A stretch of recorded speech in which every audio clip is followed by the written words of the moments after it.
In this video, we are going to tell you how to diet, but without tracking a single calorie. We are Dan and Mike, and this is 5 Minute Fitness, where we try to cram in as much training and nutrition advice into just 5 of your precious minutes as possible. Yeah.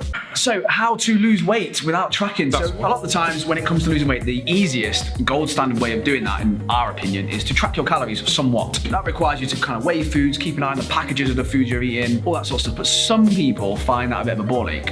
Bit of a shit excuse, but they do. Some people do find it a bit of a ball ache. So we're going to go over how you can lose weight without having to worry about any sort of tracking. Just because you're not tracking something doesn't mean that the calories or the macros don't exist in that food. Yeah. So like when I tell my clients to not track for maybe a week or a few days and start to get them a little bit more, dare I say it, mindful about their eating. Like it's like that isn't a free for all day. Just because you're not tracking it, that isn't like, oh my god, yes, I get free calories. It's like, no, they still exist. You're just not tracking it in an app.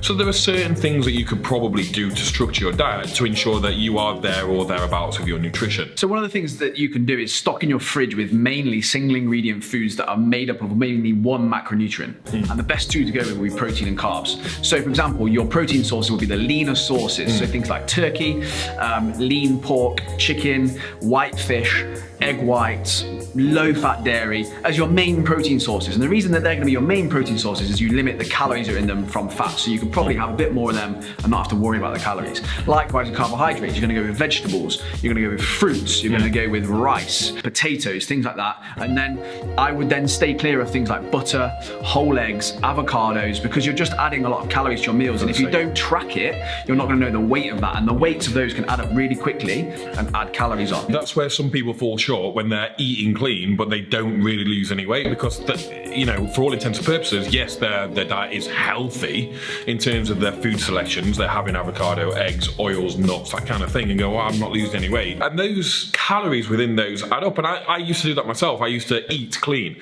but I've got a huge fucking appetite. Dark chocolate. Yeah, so I would...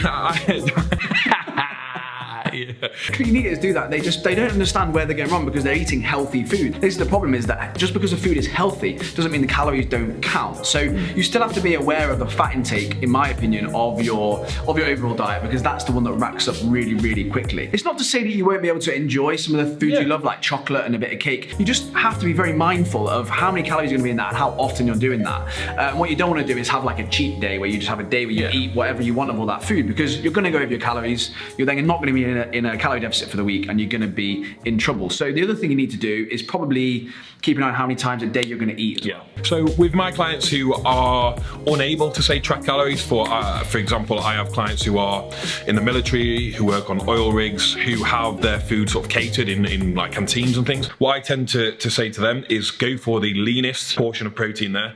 So again, what Dan's just said, keep your protein pretty lean, try to limit fat.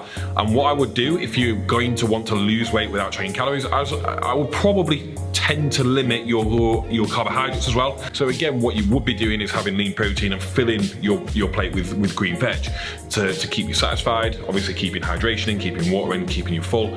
All of those are going to be beneficial when not tracking food, because if you're not tracking food, you are essentially guessing. So helping yourself stay full is going to limit your calories by default, right? Yeah, and I just think it's a lot harder. It's a lot harder without tracking your calories, without tracking your macronutrients, to understand roughly where you're at with things. You have to be very in tune with your own hunger signals, and often, sometimes if you're deeper into a diet, ignoring them, because you're going to be hungry if you're dieting at some point, and you're going to have to understand that. And I think with tracking, it's a little bit easier to know how much you've got left in the day and things like that. So it's definitely for the more advanced dieter. Once you've tracked a little bit and you're aware of the calories are in foods and you're aware of macronutrients are in foods. When you're just starting out, tracking can be really eye-opening. Yeah. So even if you're one of those people that's like, oh, it's a bit time consuming, it's not. Once you get in the habit of it, it's just that first week or two, it does take a little bit more time to get used to it. Once you get used to it, it takes about 30 seconds a meal. Just because you're not tracking the calories doesn't mean they don't count. So remember that. If you like this video, don't forget to hit that thumbs up button, leave us a little comment, let us know what other videos you want us to see us do in the future even. Don't forget to subscribe. Move a bit Until next time. We'll see you later.